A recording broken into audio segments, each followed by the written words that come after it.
Trevor the traction engine enjoyed living in the vicarage orchard. Edward came to see him every day, but sometimes Trevor didn't have enough work to do. I do like to keep busy all the time, he sighed one day. and I do like company, especially children's company. Cheer up, smiled Edward. Sir Topham Hatt has work for you at his new harbor. I'm to take you to meet Thomas today. Oh, exclaimed Trevor happily. A harbor, the seaside, children, that will be lovely.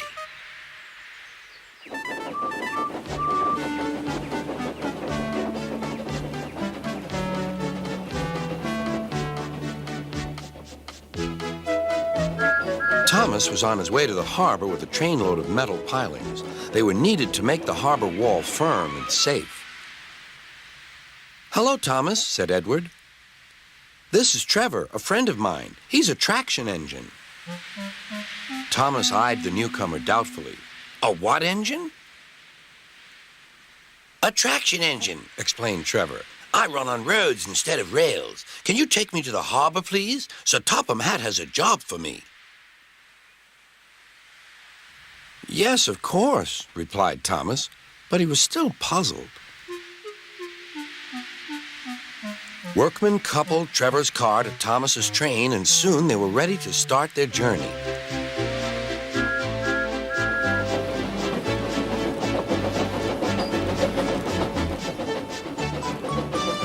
I'm glad Sir Topham Hatt needs me, called Trevor. I don't have enough to do sometimes, you know, although I can work anywhere, in orchards, on farms, in scrapyards, even at harbors.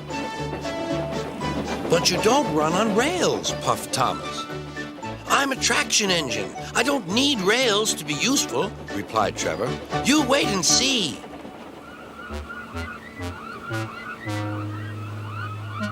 When they reached the harbor, they found everything in confusion. Cars had been derailed, blocking the line, and stone slabs lay everywhere. We must get these pilings past, said Thomas's driver. They are essential. Trevor, we need you to drag them round this mess. Just the sort of job I like, replied Trevor. Now you'll see, Thomas. I'll soon show you what traction engines can do. Trevor was as good as his word. He dragged the pilings clear with chains and towed them into position. Who needs rails? He muttered cheerfully to himself.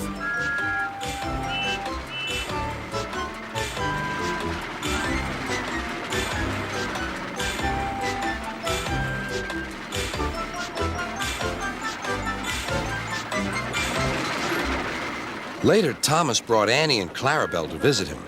Thomas was most impressed. Now I understand how useful a traction engine can be. The coaches were full of children. Trevor gave them rides along the harbor. He liked this best of all.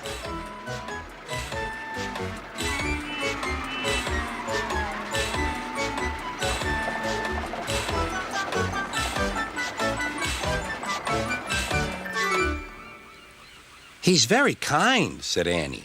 He reminds me of Thomas, added Clarabelle. Everyone was sorry when it was time for Trevor to go. Thomas pulled him to the junction. A small tear came into Trevor's eye. Thomas pretended not to see. He whistled gaily to make Trevor happy. I'll come and see you if I can, he promised. The vicar will look after you, and there's plenty of work for you now at the orchard, but we may need you again at the harbor someday. That would be wonderful, said Trevor. That evening, Trevor stood remembering his new friend Thomas, the harbor, and most of all, the children. Then he went happily to sleep in the shed at the bottom of the orchard.